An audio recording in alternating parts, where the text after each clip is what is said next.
We started off the day talking about the Institute of Medicine report, and it addressed a technology and a space that all of us are very interested in. And there's some new concepts, and there have been some real champions of this concept of a CPOE flight simulator. And what I thought maybe we might do is just start with David, the two Davids, and start and just describe what this is, and we'll start off with what that is, and then really kind of broaden out to the EHR area. But the main thing was that what are the recommendations in the IOM report? So maybe, David, describe what the CPOE flight simulator is, and then what the recommendations are and what the meaning is. And as we go down the panel, we'll move then to Leah, and we've teamed up with Leah, and they are using the CPOE flight simulator to help hospitals understand how they can improve and help payers understand who's really getting the show on the road. So, David? Great. So when you get into an airplane, if that airplane had its flight management system shut down in flight, you probably wouldn't be getting on that plane just by turning it back on again. Sully, is that probably fair to say? Yet you'll step into a hospital where the ICU system could have shut down and no one knows exactly why, and they turn it right back on and start operating it again. And what's interesting about HIT is it's healthcare information technology is we put these very complex systems into the hospital, we turn them on, and we do virtually no testing after we turn them on. And these are highly complex dynamic systems, and things are happening all the time, and we don't have any routine testing to see what happens as they operate. We don't even apply any routine testing if they crash and we have to reboot them all. Other industries would never operate that way. They'd think we're crazy. So what David and I and a woman named Jane Metzger had done, along with Leapfrog, was to say, why don't we develop a test that will evaluate these systems in operation, in flight, to see how they're doing? And why don't we pick an area that everyone agrees is really critical for safety, which is medication safety? And why don't we pick parts of medication safety that we all agree should be routinely done? Shouldn't we really have safety checks turned on so if we try to order a medication that a patient's highly allergic to, it stops it? Shouldn't we have a system that checks whether if we order a drug that will have a critical drug-drug interaction with another drug a patient's on, it would stop it? So a very simple idea. The problem is, as we looked around in our IOM report to see if these kind of tests were routinely used in health information technology across the world, we couldn't find any but the test we're going to talk about. So we think it's an obvious operational problem in these complex systems that there is no ongoing test of them to see how effectively they're operating. And so that was one of the things that we said in the IOM report is as we put all this technology in place, we need post-deployment tests. We have a lot of tests before we turn them on and operate them, but we have very few, actually only one, after we turn them on. And we think this should be an important part of the future, which is we have to have some ongoing sense of how these systems are doing. And I can just tell you an anecdote why it's important. I've been to several hospitals where they have very complex HIT systems that have lots of safety checks so that you can't order a certain chemotherapy drug to be given intrathecally into the brain. And I routinely have gone into those systems and say, let's just try this test order and see what happens. And they all tell me, well, of course it would never go through our system. I can't tell you how many places I've been where we put it in and it went right through the system. Why did it go right through the system? Because these are highly complex and dynamic systems. They have upgrades going on all the time. People don't know that maybe that upgrade had an impact that we didn't know about. So that's sort of the basis for why we developed this test. And so what we developed over a number of years was a web-enabled test that would allow hospitals to test their operational system for certain high-risk scenarios that you'd never want to happen. Patients that have particular problems then get ordered drugs that would exacerbate those problems or harm them. You'd want to make sure your hospital always picked up those problems when those orders were placed. So I came to this area in a couple of ways. One is through certification, and I was a commissioner for the Certification Commission for Healthcare IT. And the way the certification has been set up is when you certify an electronic record, you're asked to go through a whole bunch of steps, and they're all yes, no. So do you have drug interactions? Yes. Do you have drug allergy checks? Yes. There's no check to see whether you have the right ones. And as David has noted, these systems are implemented in all different ways. And we felt it was really important to try and figure out how were they working in actual use. Because it's not just what system you have, it's really how it's implemented. And there's a lot of variability in the implementation. We basically got some data from Leapfrog that looked to see how hospitals had done with this, and we built the test in a way that really I think reflects what harms people. We worked closely with the Institute for Safe Medication Practices. They gave us a series of medication errors that had actually either harmed or killed someone. And then we took some injuries from our own studies. Andy Seeger's here and worked on this. And we took a lot of errors that commonly harm people. So that's what was in the test. Then when hospitals took this test, we looked to see how they did. And about half the time, they missed even the fatal errors. And for the errors that either had the potential to harm someone or would have harmed someone, the range was from between 10 to 82%. So huge variability. And furthermore, and most important, really important from my perspective, every vendor had implementations that were really good, and every vendor had implementations that were really poor. Again, suggesting it's not just what the vendors give you, it's how you actually implement things. And I think that having a test like this that is post-implementation is absolutely critical going forward. Certification is really helpful. It makes you add some functions that you didn't have, but it doesn't check to see, did you do it right? So Leah, Leapfrog, and we've all been involved in this for years and working with the hospitals. They many times are grudgingly want to participate in anything that kind of shows where they're not doing absolutely perfectly, but they're starting to get used to it, and this is really, things are really evolving over time. What's your take on the future for this kind of thing? And Leah's the CEO of Leapfrog Group. Well, the future is the future has to go a certain way. And I think that both Dr. Bates and Dr. Klassen are expressing it. And we have to incorporate the idea of monitoring the effectiveness of technology over time into the very essence of meaningful use, or whatever term evolves in the future to the idea of good use of technology, responsible, safe use of technology. Monitoring technology over time is absolutely critical and essential, and it's unsafe not to do it. And it's shocking to us still that many hospitals don't.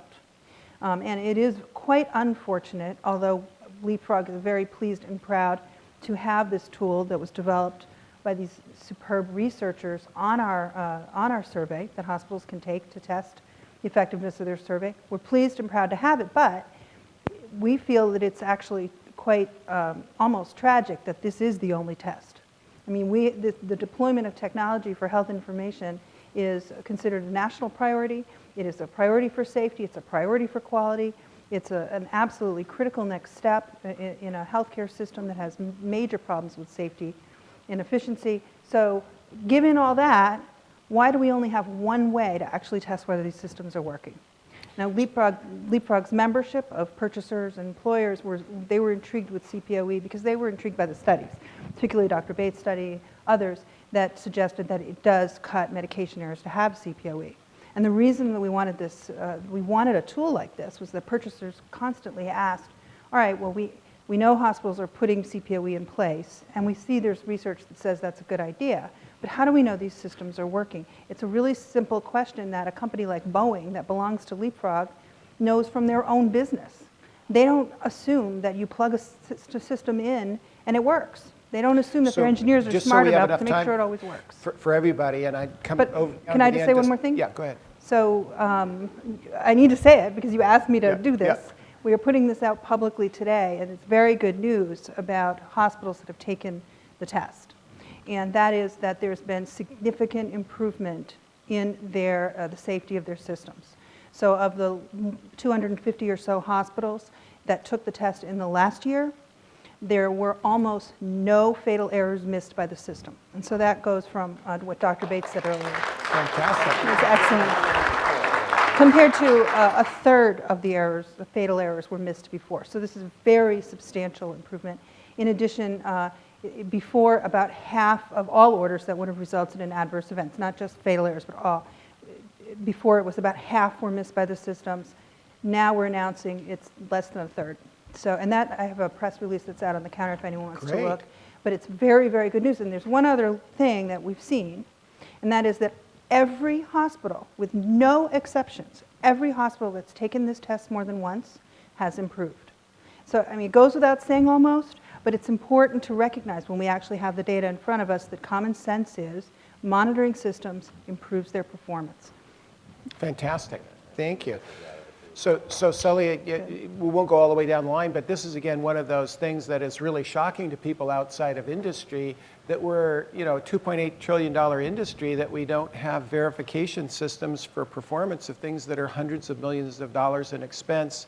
And so as we kind of go down the line, we'll kind of talk about the value of simulation and applying the things that we learn as pilots in simulation to actually simulating conditions that complex systems then can react to without having the error and without having the mistake. So Regina, you speak frequently on health information technology. Your thoughts? Well, first thing, I must tell you that for 12 years I worked in a toy store selling toys here in Washington, D.C. And CMIO boot camp at MedStar asked me to speak about CPOE and CDS. And I said, sure. And then I looked up what those things meant, since I didn't know. And then I went looking for the patient perspective in CMS and CPOE, and you want to know what I found? Absolutely nothing. Because we've never been asked before about what we thought about those things. Which led me to research this thing called Leapfrog. Now, I have worked in toys for many years, so I know exactly what Leapfrog is. It's a preschool toy company. That was not the Leapfrog. But this one was wonderful, too. And which brought me back to another thing, which was a toy I've sold for many years, and it's called the 20 cue ball. Now, have anybody played with the 20 cue ball? Regina, I don't think your mic's on. Oh, We sorry. just heard. My mic Do you have turned your- off? I'm very loud. I'm on there. Can you hear me? Good. Still can't hear me. Pick it up from Leapfrog. Can you hear me? Yeah. Sorry. Okay, so I heard about this toy company called Leapfrog, and I was like, that was spectacular. And then I met this wonderful company about Leapfrog, and they're both taking care of your children's future, by the way. And so I know about this toy called the 20 cue ball, and I don't know if you've ever played with it. Who's played with 20 cue ball? Oh yeah. So there is this toy that plays 20 questions with you. It retails for $13.99. It is loaded with a mathematical logarithm, auto-taxonomy, and a complete dictionary. Within 20 questions, it figures out exactly what you're thinking of, whether it be a loaf of bread, a cat, or the echidna, the only living relative of the platypus. That's pretty obscure, right? Okay, so this toy can do this with you inside of just, 5 minutes, and it has yes, no, maybe, sometimes, and unknown as answers. Simple, simple, simple. So I thought in my brain, what if we had CPOE for patients? Patient computerized order entry. What if we had CDS for patients? What if we had patients in the waiting room triaging, and they had this thing called the medical cue ball? And if Whitney Zaskin could please stand up and come forward. Because guess what's painted on her back? The medical cue ball. And guess what those questions floating around in the air are? Those are every question that was not asked to my husband when he had kidney cancer. Do you have blood in your urine? Do you have hypertension? Do you have bone pain? Every single question that's on that cue ball, if he had only been asked, we would have caught his kidney cancer before he died. See, so when we talk about these things and triple checks and double checks, it is really important that we have these programs in place. But the most amazing double check you will ever run into is the patient themselves.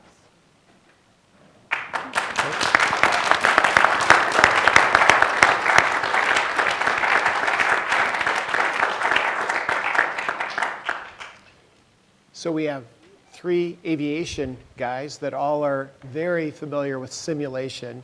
And this opportunity is of simulating things that then can lead us to make good decisions without harming someone are really, really critical.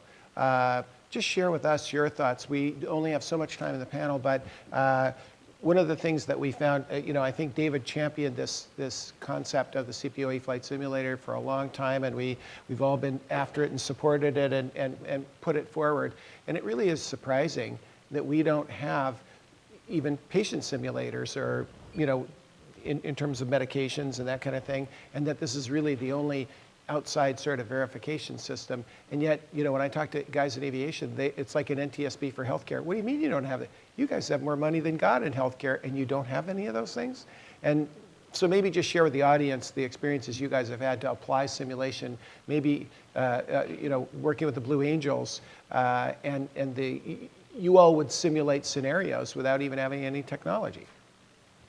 Well, at the Blue Angels, obviously, they've all gone through the simulator training as part of their training for pilots. I'm not a pilot, I was the flight surgeon. But the core of our training was a lot of the briefing and debriefing constantly and going through various scenarios when there's the opportunity to talk about it. In the medical world, the things like CPOE are critical for what we do now because the medical knowledge base has increased so much. Nobody can keep up with it.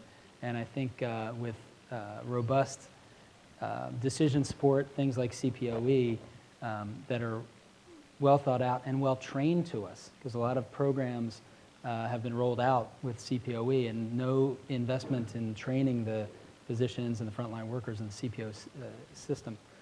But when those are well thought out and well developed, it helps us tremendously do things more efficiently and much, much safer.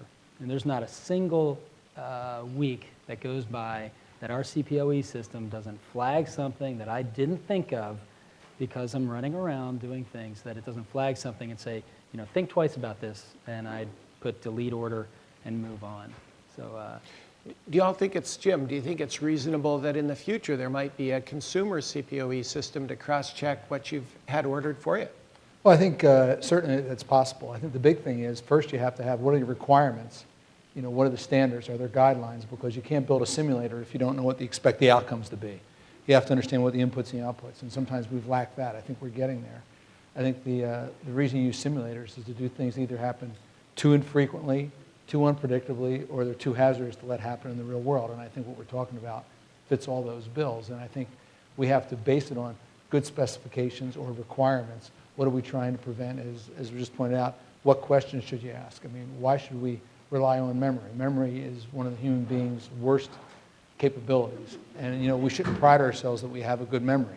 You use tools to help supplant the need for that. And I think we're slowly in healthcare getting to the point to realize that it's not a sign of weakness to have a checklist or to refer to something that you should look it up, because therapies change. What we know from medical science changes. And I think many people try to think back when they were interns. Some of us 20 or 30 years ago, you prided yourself on remembering things.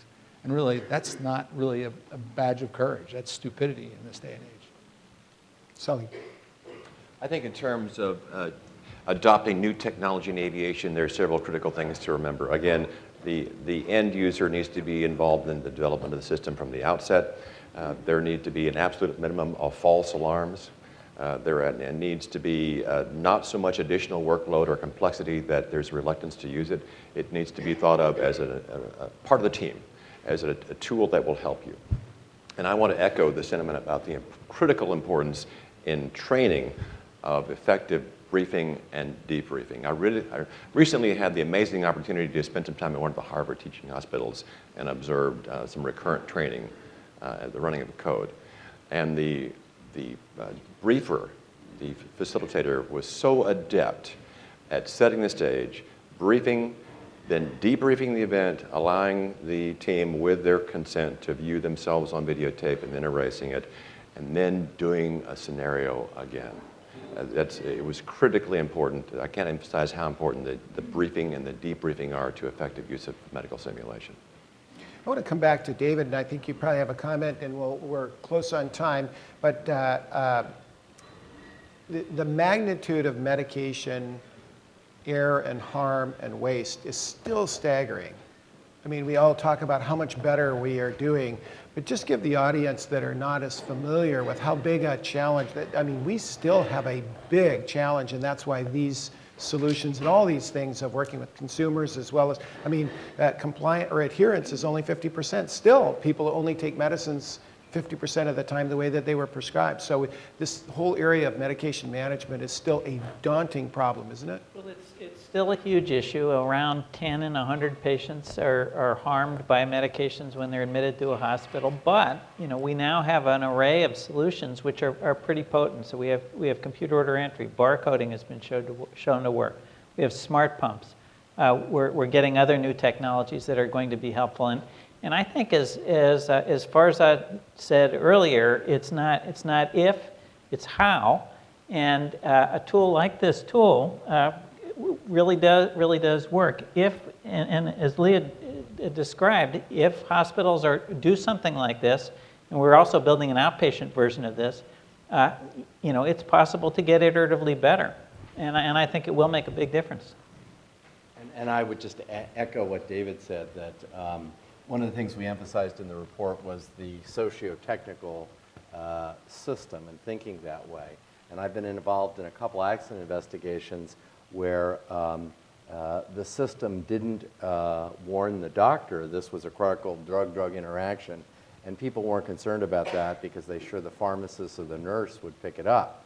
It went right through the pharmacist and the nurse, because what people didn't realize is when you put these complex systems in, you change the milieu, not just for the doctor who does computerized first entry, you change the job description unknowingly for the pharmacist and the nurse. And what we found out in a couple of those accident investigations was that the pharmacist let the order he wouldn't have let pass before because he thought the physician had seen the warning, acknowledged it, and overrode it, and they hadn't.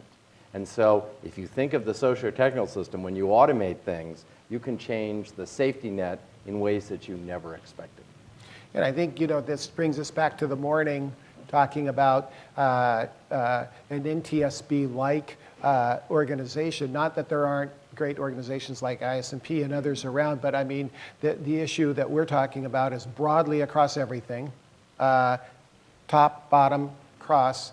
And Sully, I think you're seeing from us as somebody who's now advising us, and Sully now does advising to hospitals and organizations in safety and quality, that we have a long way to go, but it's the same journey we had in aviation. I mean, the more we hear the stories, the more we start looking back to the innovations we had in aviation, and boy, it would be great if we didn't have to relearn those. So thank you very much for a great panel. Thank you. Thank you.